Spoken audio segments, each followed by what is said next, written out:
ರಾಜ್ಯದ ಗೌರವಾನ್ವಿತ ರೈತ ಬಂಧುಗಳಿಗೆ ನಮಸ್ಕಾರಗಳು. ನರಗುಂದದ ಬಂಡಾಯದ ನಾಡು 1980ರಲ್ಲಿ ನಡೆದಿರತಕ್ಕಂಥ ಬಂಡಾಯದ ಸಂದರ್ಭದಲ್ಲಿ ಅಸುನೀಗಿದ ರೈತ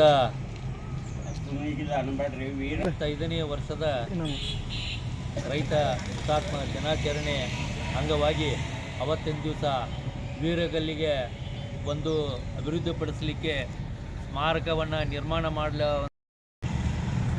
ನರಗುಂದದಲ್ಲಿ ನಡೀತಕ್ಕಂಥ 45ನೇ ರೈತ ಹುತಾತ್ಮ ದಿನಾಚರಣೆಗೆ ನಾಡಿನ ಗೌರವಾನ್ವಿತ ರೈತ ಬಾಂಧವರೆಲ್ಲರೂ ಆಗಮಿಸಬೇಕಂತ ವಿನಂತಿಸ್ಕೊಳ್ತಾ ಇದ್ದೇನೆ. ನಾಳಿನ ದಿವಸ ಅದೇ ಒಂದು ದಿನಾಚರಣೆಯ ಸಂದರ್ಭದಲ್ಲಿ ಆ ವೀರಗಲ್ಲಿಗೆ ಒಂದು ಸ್ಮಾರಕವನ್ನು ನಿರ್ಮಾಣ ಮಾಡಲಿಕ್ಕೆ ಭೂಮಿ ಪೂಜೆ ನಡೀತಾ ಇದೆ. ಈ ಭಾಗದ ಪ್ರಭಾವಿ ನಾಯಕರಾಗಿರ್ತಕ್ಕಂಥ ಸನ್ಮಾನ್ಯ ಎಚ್.ಕೆ. ಪಾಟೀಲರು ಆಗಮಿಸ್ತಾ ಇದ್ದಾರೆ ಹಾಗೂ ಈ ನಾಡಿನ ನಾಯಕರೆಲ್ಲರೂ ಬರ್ತಾ ಇದ್ದಾರೆ.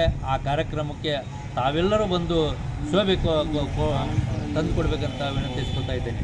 ಶಂಕರಗೌಡ ಪಾಟೀಲ್, ಕರ್ನಾಟಕ ರೈತ ಸೇನೆ ರಾಜ್ಯ ಉಪಾಧ್ಯಕ್ಷರು.